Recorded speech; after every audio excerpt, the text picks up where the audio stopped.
არ მინდოდა რომ ესეთი ვინმეს ვენახე და საერთოდ კი მეუბნებით ხოლმე რომ ასეთ მესიჯებს არ უნდა უპასუხო, მაგრამ აი გულწრფელი ვარ ახლა ძალიან 8 წელი გავიდა, 8 წლის მანძილზე ყველაზე მეტი ნახვა აქ თემებს უნდა მეცვეს თუ არა საცურაო კოსტუმი და უნდა დავდიოდე თუ არა დასასვენებლად და უნდა ვარჯიშობდე თუ არა და ყველაზე მეტი ნახვა და ყველაზე მეტი ლაიქი და ყველაზე მეტი უარყოფითი კომენტარი აქ თემას უნდა ვუვლიდე თუ არა საკუთარ თავს.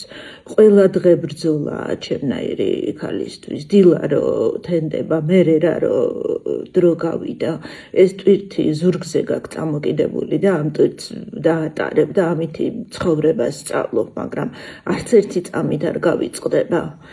დილა რომ თენდება, არჩევანი გაქვს, ყოველთვის არჩევანი გაქვს, დაიწყო ეს დღე, გადმოხვიდე ლოგინიდან თუ დაწვე და დაივიწყო და შეხვიდე დეპრესიაში და საერთოდ მოწყდე რეალობას და აღარ იარსებო.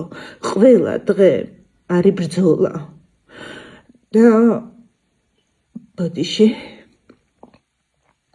თუ ვინმეს ეს დააწყნარებს და ამშვიდებს ამ ბრძოლაში ვარ აგერ უკვე 8 წელია და ძალიან არ მინდოდა რომ ვინმეს ეს ენახა და ძალიან გამოვყავარ წყობიდან ადამიანებს რომლებიც მუდმივად ლაპარაკობენ უნდა მეცვეს თუ არა დეკოლტე და საცურაო კოსტუმი. საერთოდ ვინ ვართ და რა ვართ და ადამიანები ვართ საერთოდ ზუსტად ვიცი.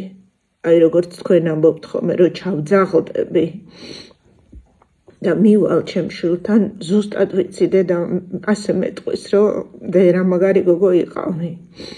ძალიან არ მინდოდა რომ ესეთი გენახეთ. ეხლა წავალ პირს დავიბან, ახალ დღეს დავიწყებ, ყავას დავისხავ და აღარავის აღარ დავანახებ ჩემს წრეებს. წერეთ რაც გინდათ.